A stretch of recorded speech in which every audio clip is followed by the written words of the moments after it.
Halo guys, kembali lagi di Riko Official. Jangan lupa like, komen, dan subscribe ya. Udah dengar belum A? Tanya Gita tiba-tiba sambil bergelayut manja saat Arta datang menjemputnya pulang kantor. Sebuah rutinitas yang sebenarnya setengah hati Arta lakukan belakangan ini karena kehadiran Anya yang perlahan memenuhi kembali ruang hatinya. Soal apa? Arta balik bertanya. Soal teh Anya, ujar Gita. Kemarin aku lihat berita kriminal di TV soal kasus teh Anya yang disiksa suaminya. Pasti udah dengar kan beritanya? Iya udah, Arta menjawab singkat berlaga acuh tak acuh saat kita membahasnya. Sekarang keadaan teh Anya gimana Hayu kita tengokin, kasihan.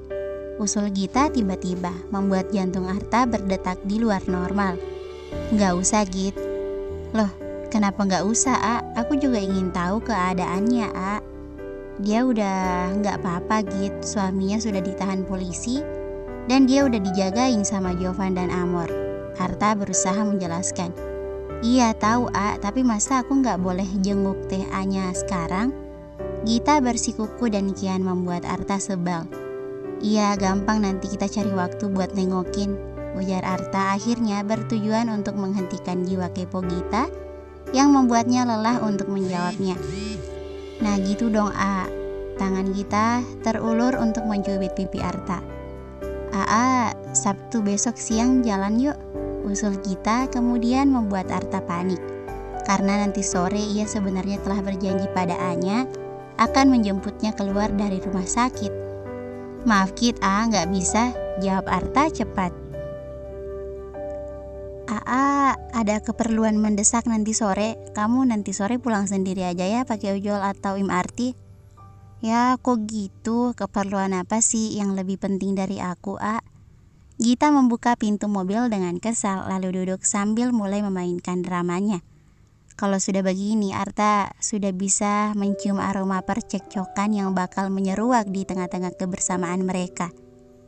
Mencegah Kim Jong-un mengirim bom nuklir ke negaranya Sehun. Idola kamu itu lebih penting Git, jawab Arta santai sambil mulai menjalankan mobilnya. Serius nggak lucu tahu.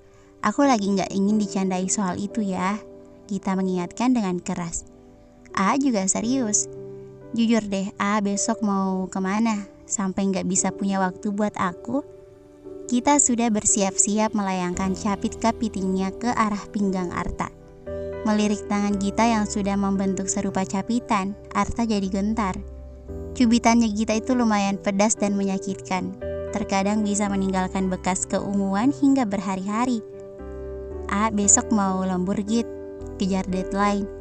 Kalau kamu gak percaya, tanya aja si Joko.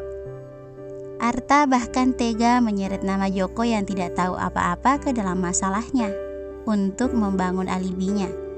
Siapa Joko? Tanya Gita dengan nada curiga. Kemarin Mang Aceh yang dicurigai, sekarang Joko. Nama lele dumbonya mamah di kolam. Ya teman di kantor lah. Kamu bawaannya curigaan wae. Gak suka, balas Arta tak ingin kalah. Lagian kalau ditanya jawabannya selalu belibet, muter-muter gak jelas. Gita melipat kedua tangannya di dada sambil menatap ke jalanan, mengambek. Tapi Arta sengaja mengabaikannya ketimbang merayunya. Ia sudah lelah dengan sikap Gita sore ini. Andai Gita tahu jika besok siang Arta telah berjanji akan menjemput Anya keluar dari rumah sakit, Gita sudah pasti akan cemburu, bahkan murka besar. Maka dari itu sebisa mungkin Arta berusaha menutupinya dengan berbohong. Meski berbohong itu berdosa, tapi Arta rela melakukannya demi Anya. Gita mengibaskan tangannya di depan wajah Arta. Ya Git, Arta yang dari tadi pikirannya berkelana menoleh menatap Gita yang tampak jenuh menatapnya. Nabrak kucing, kata Gita membuat Arta sontak menginjak rem mobilnya. Yang bener, di mana? Di mana? Arta panik sampai turun dari mobil dan berlari kecil menuju ke jalanan di belakang mobilnya. Hendak mencari tahu kucing yang ia tabrak mati atau hanya terluka. Jujur, Arta paling takut menabrak kucing, apalagi kalau kucingnya sampai tewas. Kalau penabrak tidak bertanggung jawab, katanya bisa kena sial. Tapi nyatanya ia tidak menemukan bangkai atau apapun di belakang sana. Dengan bersungut-sungut, Arta kembali masuk ke dalam mobilnya. Gita tertawa terpingkal-pingkal melihat tingkah Arta yang berhasil ia tipu. Gita bohong, A. Teu aya kucing ketabrak, A, katanya lagi sambil menarik ujung lengan Arta setelah kembali duduk dengan tenang. Arta menyipitkan matanya, memandang Gita. Kesal mengapa begitu mudah ia dikerjai oleh Gita. Makanya ulah ngelamun wae. Gita membalas tatapan kesal Arta.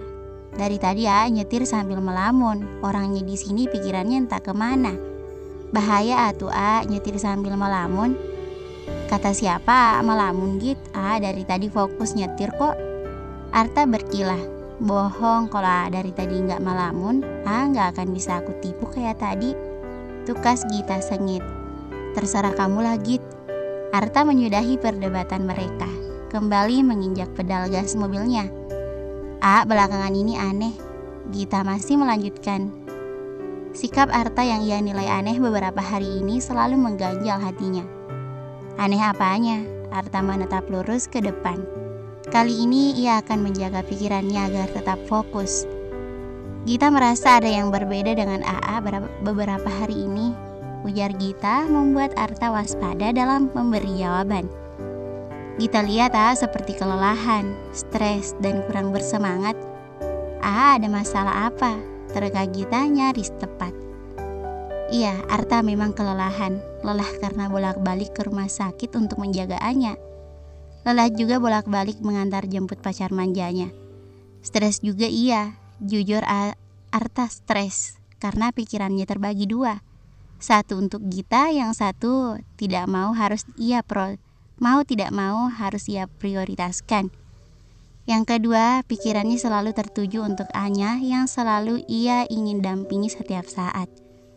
Dan menjadi kurang bersemangat adalah komplikasi antara kelelahan dan stres yang dideritanya. Harus banyak istirahat, jangan kebanyakan keluyuran gak jelas apalagi begadang. Ingat ya pesan kita ini. Ini juga sebagian dari pesan mama, kudu diwanti-wanti. Kita menceramahi Arta dengan gaya bawelnya yang hampir mirip dengan kebawelan sang mama nun jauh di Bandung sana. Iya juragan, Arta menyahut dengan wajah jenuh. Serius dengerin dong setiap nasihat Gita. Iya, udah dengerin dari tadi, sahut Arta lagi sambil tangan kirinya terulur untuk menyalakan tap mobilnya. Mencari-cari gelombang frekuensi radio kesukaannya dan menemukan lagu India favoritnya sedang diputar. Sontak, Arta menggeleng-gelengkan kepalanya ala India sembari mendengarkan aneka ragam cicit cuit Gita yang belum usai juga dari tadi menceramahinya.